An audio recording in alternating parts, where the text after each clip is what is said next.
Assalamualaikum warahmatullahi wabarakatuh. Perkenalkan, nama saya Azhara Alianisa Kusuma. NIM saya 236151007. Saya dari kelas 1A, Prodi Tadris Bahasa Indonesia.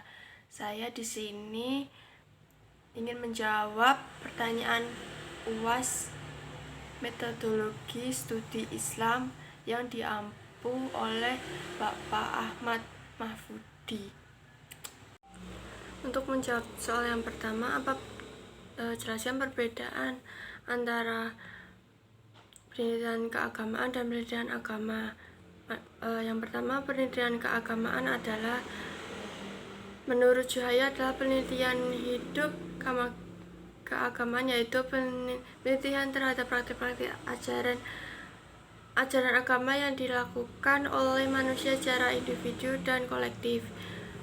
Contohnya, yang pertama, penelitian tentang esensi agama dengan modal penelitian, deskripsi, eksplorasi, dan verifikasi. Yang kedua, penelitian perilaku keagamaan masyarakat dan faktor yang mendukung dan menghambatnya. Yang ketiga, serta penelitian tentang metode bercerita pada anak dalam penanam nilai moral dan agama.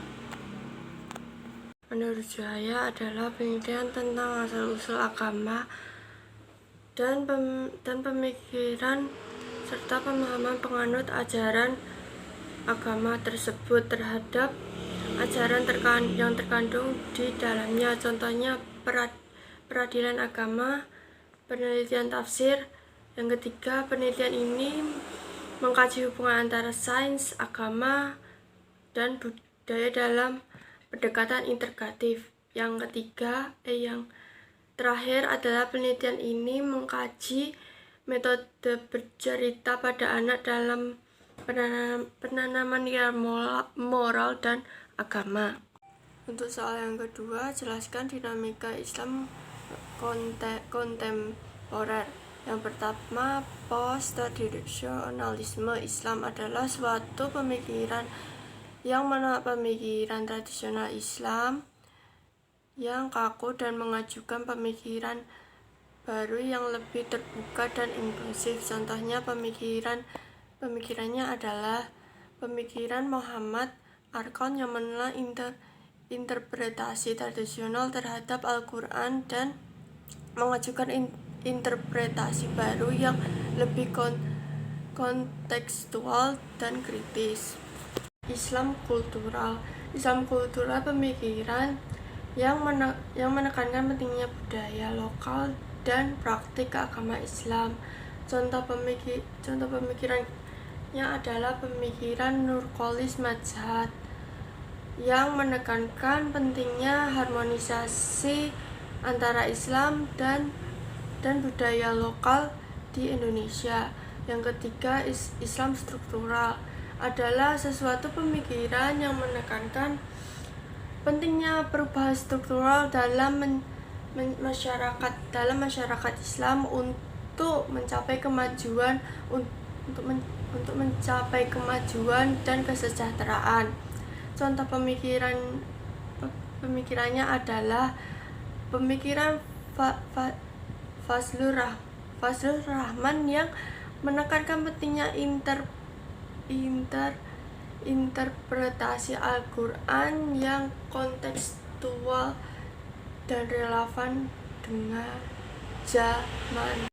Yang ketiga adalah postmodernisme. Islam adalah suatu pemikiran yang menolak pemikiran modernisme dan menekankan pentingnya pluralisme dan inklusivitas dalam Islam. Contoh pemikirannya adalah pemikiran Nasr Hamid Abu Zaid yang menolak interpretasi tradisional terhadap Al-Quran dan mengajukan interpretasi baru yang lebih inklusif dan kontekstual.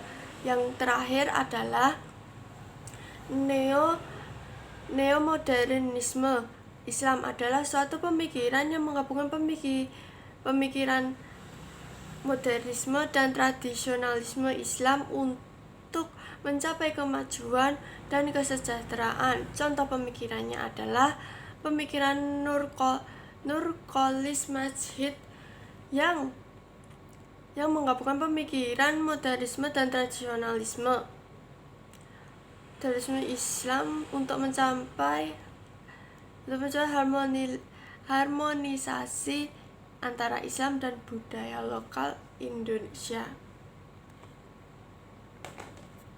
Sekian dari saya. Jika ada kesalahan, mohon maaf sebesar-besarnya. Terima kasih dan wassalamualaikum warahmatullahi wabarakatuh.